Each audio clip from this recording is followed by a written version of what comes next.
Hello good morning, welcome to my YouTube channel SK fire and safety. अभी नया video जो बन रहा है ये बन रहा है आपके new vacancy OIL India limited पे। दोस्तों कल मैंने फायर की वैकेंसी उसमें आई थी उस पर मैंने डाला था और उसमें सारी वैकेंसियाँ हैं, 12th लेवल पे हैं, डिप्लोमा लेवल पे हैं, diploma mechanical, electrical, computer science सारे ब्रांचों की हैं। लेकिन मुझे जो सब्सक्राइबर मेरे मैसेज किए थे कि सर आप 10th लेवल का डालना, तो स्पेशली मैं आज ये 10th लेवल का लेकर आ गया। कल फायर का लाया था वो 12th बेस में था, आज ये 10th बेस में है। दोस्तों ये है OIL India limited, OIL India limited की OSG ऑर्डिनरी सिक्योरिटी गार्ड की भर्ती है, ठीक है, जो कि लेवल 3 यानी ग्रेड 3 की पोस्ट है। और जो वैकेंसी है उसके बारे में हम लोग बात करेंगे। टोटल वैकेंसी 44 है, ठीक है। कैटेगरी वाइज हम लोग बात करेंगे। कैटेगरी में जो है जनरल की 21, SC की 3, ST की 5, OBC में भी जो NCL है, नॉन क्रीमी लेयर, उनके लिए है NCL की 11 और EWS की 4। टोटल 44 वैकेंसी है, ठीक है दोस्तों। तो कैटेगरी आपको पता चल गया। अभी हम लोग बात करेंगे क्वालिफिकेशन की, क्या क्वालिफिकेशन है, ठीक है। वीडियो को हम लोग लंबा ना करते हुए फटाफट कार्रवाई करेंगे। दोस्तों जो क्वालिफिकेशन है वो है इसका 10th पास, ठीक है। क्वालिफिकेशन इसकी 10th पास, नंबर 1। नंबर 2, आपको किसी भी सेंट्रल आर्मर्ड पुलिस फोर्स या स्टेट पुलिस फोर्स या डिफेंस या CAPF में 3 साल का एज ए कांस्टेबल GD का एक्सपीरियंस होना चाहिए। Constable GD means constable general duty, सिपाही सामान्य जो है उसकी आपको एक्सपीरियंस होनी चाहिए। कितनी? 3 years, 3 years experience in state police, defence, armoured Corp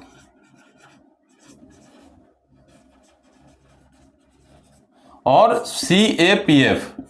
दोस्तों ये CAPF की हम लोग बात करें तो CAPF का मतलब होता है central armoured police force. Central armoured police force में BSF, CRPF, CISF, SSB ये आते हैं, ठीक है ना।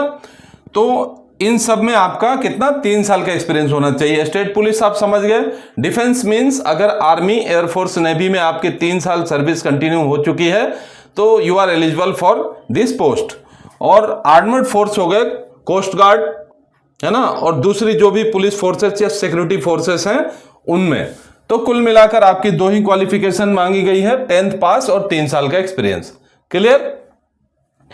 चलिए अभी हम लोग बात करेंगे इसके एज की, ठीक है। दोस्तों मुझसे कल एक थोड़ी सी गलती हुई थी।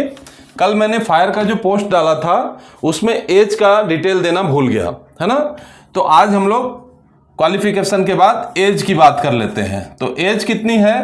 तो जनरल कैटेगरी के लिए 33 इयर्स, ओके, ठीक है।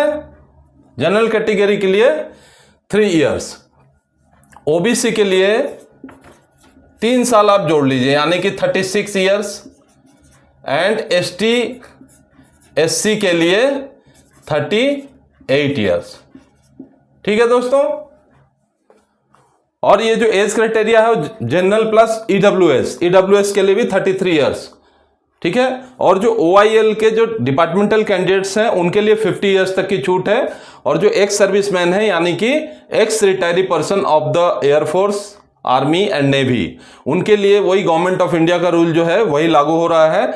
सर्विस प्लस 3 इयर्स का रिलैक्सेशन, यानी अगर 15 साल आप सर्विस किए हो, उम्र 25 साल, अगर इसमें कितना 33 मांग रहा है ना, और आपने फोर्स में 15 साल नौकरी किया है तो 33 प्लस 15 कितना होता है? 48 इयर्स प्लस 3 इयर्स, यानी आप 51 इयर्स तक अप्लाई कर सकते हो। लेकिन उसमें ये क्राइटेरिया है कि 51 नहीं, ओनली 50 इयर्स आपका होना चाहिए। 50 इयर्स के ऊपर मतलब you are overqualified in age, ठीक है ना। अभी चलिए हम लोग फटाफट बात करते हैं मेडिकल क्राइटेरिया। इसमें एक मेडिकल क्राइटेरिया भी है जो कि सिलेक्शन प्रोसेस के अंदर में आता है। एज आपकी हो जाने के बाद आपको हाइट कितना होना चाहिए, चेस्ट कितना होना चाहिए, वो चीजें इसमें रहेंगी जो कि फायर एंड सिक्योरिटी के लिए सेम है, ठीक है। तो जो मेल कैंडिडेट्स हैं, पुरुष, उनके लिए जो हाइट है वो है 165 सेंटीमीटर, ठीक है दोस्तों। और जो वेट है वो मिनिमम 50 केजी होना चाहिए, इससे कम नहीं होना चाहिए, ठीक है। और जो चेस्ट है वो है 81 to 86, ठीक है दोस्तों। सीना बिना फुलाए 81 और फुलाने के बाद 86। अब बात करें यहाँ एसटी कैंडिडेट की, तो एसटी कैंडिडेट को हाइट में थोड़ी सी छूट है, 160 सेंटीमीटर्स और वजन 50 केजी ही होना चाहिए, लेकिन सीना में छूट है 79 से 84, यानी कि बिना फुलाए 79 और फुलाने के बाद 84 होना चाहिए, ठीक है। अब बात करें महिलाओं की, क्योंकि महिला भी इसमें आवेदन कर सकती हैं, तो महिला में जो फीमेल हैं उनका ऑल कैटेगरी जितनी भी है, ST, SC, OBC, EWS, sorry सिर्फ एसटी को छोड़कर, है ना, ईडब्ल्यूएस, जनरल, ओबीसी, सबका जो हाइट है वो रहेगा 157 सेंटीमीटर और जो वेट रहेगा वो 46 केजी, ठीक है। और चेस्ट इनके लिए नहीं है, इनके लिए चेस्ट नापने का नहीं है, सिर्फ हाइट रहेगा फीमेल के लिए कितना, 157 सेंटीमीटर एंड 46 केजी वेट, ठीक है। अभी बात करें फीमेल में जो एसटी कैंडिडेट हैं, सिर्फ उनको छूट मिला है, वो भी कितना, 154.5 सेंटीमीटर एंड वजन वही 46 केजी है, ठीक है। यानी हाइट में सिर्फ छूट मिला है, चेस्ट फीमेल का है नहीं नापा जाएगा, ठीक है। ओनली जो इनका हाइट में एसटी कैंडिडेट को छूट मिला है, ठीक है दोस्तों। तो हमने क्वालिफिकेशन की बात कर ली, एज की बात कर ली, बेसिक जो फिजिकल क्राइटेरिया है उसकी बात कर ली, और अभी ये सारी बातें हो गई। अब बचा क्या, अब बचा इनका क्वालिफिकेशन, ठीक है। तो सिक्योरिटी गार्ड के लिए जो इनका 10th पास मांगा है उसी हिसाब से इनका 3 सेक्शन में एग्जाम होगा, सीबीटी, ठीक है ना। सीबीटी का पेपर होगा, सीबीटी यानी कंप्यूटर बेस्ड टेस्ट, ठीक है, सीबीटी कंप्यूटर बेस्ड टेस्ट, और इसमें कोई निगेटिव मार्किंग नहीं है, ठीक है, कोई निगेटिव मार्किंग नहीं है, ठीक है। अब देखिए सीबीटी में इनका 3 सेक्शन में एग्जाम होगा, number 1, number 2 and number 3।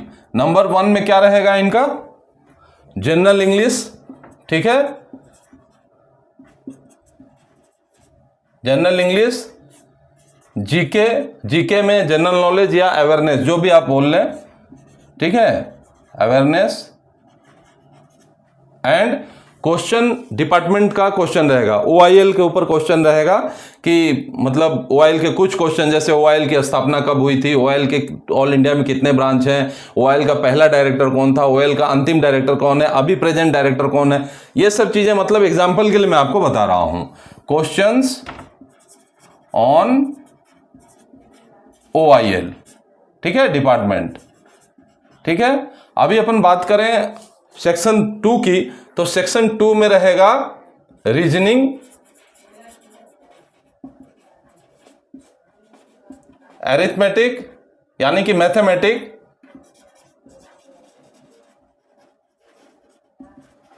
Numericals and mental ability, ठीक है, क्लियर। ये बेसिक चीजें मैं आपको बता रहा हूं, तैयारी में तो इसमें फिर पूरे डिटेल में सब चीज पढ़ना पड़ेगा। हो गया। अभी नंबर 3 सेक्शन क्या है, ट्रेड या टेक्निकल। जैसे आपने कोई प्रोफेशनल कोर्स कर रखे हैं, डिप्लोमा कर रखा है, आपने फायर का डिप्लोमा कर रखा है, सिक्योरिटी का भी डिप्लोमा कर रखा है, नहीं तो उस मतलब विभाग से संबंधित, अनुभाग से संबंधित, मतलब उस सेक्शन से संबंधित, अगर सिक्योरिटी के हो तो सिक्योरिटी से, फायर से हो तो फायर से, उसके बारे में क्वेश्चन रहेगा। अब सवाल उठता है कि ये सारे जो पेपर रहेंगे कितने कितने क्वेश्चन आएंगे, टोटल क्वेश्चन कितना रहेगा और कितने घंटे का एग्जाम होगा। देखो दोस्तों, टोटल क्वेश्चन जो रहेगा वो रहेगा 100 और 2 आवर्स का पेपर होगा। कितने घंटे का? 2 घंटे का पेपर होगा।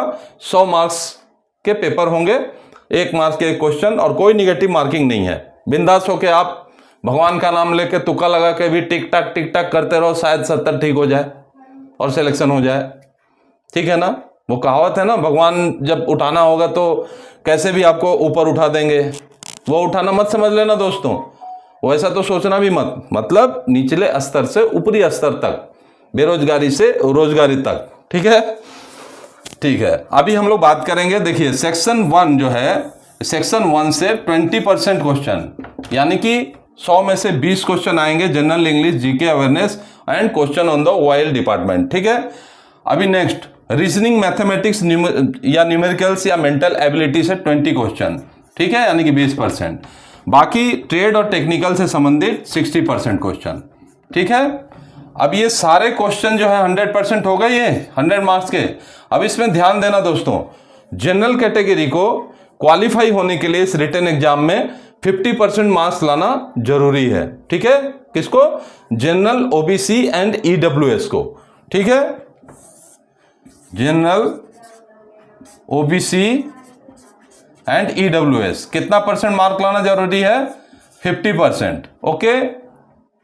एससी एसटी, पीडब्ल्यूबीडी, ठीक है, ST SC, schedule tribe, schedule caste and people with benchmark disability को 40% मार्क्स लाना जरूरी है, तब जाके आप इसमें रिटन क्वालिफाई हो जाओगे। ठीक है दोस्तों। अब आगे बढ़ें, बात करें हम लोग कि इसे अप्लाई कैसे करना है। देखिए, अप्लाई करने के लिए आप लोग नॉर्मल जो है अपने वेबसाइट पे जाइएगा, वेबसाइट पे लिखिएगा, है ना, और वेबसाइट पे जो भी आएगा आगे बढ़िएगा। मैं बता देता हूँ कैसे करना है, सिंपल है एकदम। ठीक है, आप जाइएगा www.oil-india.com। ठीक है, .com। जब आप लोग ये गूगल पे डालेंगे तो एक पोर्टल खुल जाएगा। उस पोर्टल में आप लोग जाइएगा OIL फॉर ऑल। ठीक है, जब उस OIL फॉर ऑल सब मेनू में आप जाइएगा तो उसके बाद वहां से खुल जाएगा आपको कैरियर एट OIL। ठीक है, फिर वहां से आप लोग जाइएगा एडवर्टाइजमेंट, फिर एडवर्टाइजमेंट में जाइएगा लिस्ट। ठीक है ना, तो आपका सारा चीज खुल जाएगा। वहां जाके रजिस्ट्रेशन कीजिएगा, ऑनलाइन आवेदन है। ठीक है, और आवेदन की बात करें फीस की, तो जनरल और ओबीसी कैंडिडेट्स के लिए, जनरल प्लस ओबीसी के लिए 200 रुपये, और एसटी, एससी, पीडब्ल्यूबीडी और एक सर्विसमैन के लिए कोई भी शुल्क नहीं है। ठीक है, पूरा फ्री है। ठीक है, अब बात करें आवेदन करने की लास्ट डेट, तो लास्ट डेट दोस्तों इसकी 18 अगस्त 2025 है। ठीक है, हो गया क्लियर? 18 अगस्त 2025। तो दोस्तों इसी के साथ आप लोग इस नॉलेज को दूसरों के साथ भी शेयर कीजिएगा, और मेरे चैनल को लाइक, शेयर, सब्सक्राइब जरूर कीजिएगा, और अगले अपडेट के लिए बेल आइकन का नोटिफिकेशन को ऑन कर दीजिएगा, जिससे कि मेरा जो नया कोई भी वीडियो आपके पास पहुंच सके और आप लोगों को करंट जानकारी हो सके। मैं अपने तरफ से, अभी शुरुआत है लेकिन आगे पूरा कोशिश कर रहा हूं, 10th, 12th, ITI, diploma, BE, BTech, PhD, MA, BSc, जितनी भी तरह की वैकेंसियां हैं सब कुछ डालूंगा। लेकिन सब्सक्राइबर भाइयों ने बहुत कमेंट किया था कि सर 10th लेवल की वैकेंसी को आप डालना, तो मैं जोर दूंगा कि 10th और 12th लेवल की वैकेंसी को पक्का इंश्योर आपको डालूंगा। ठीक है, इसी के साथ वंदे मातरम, जय हिंद।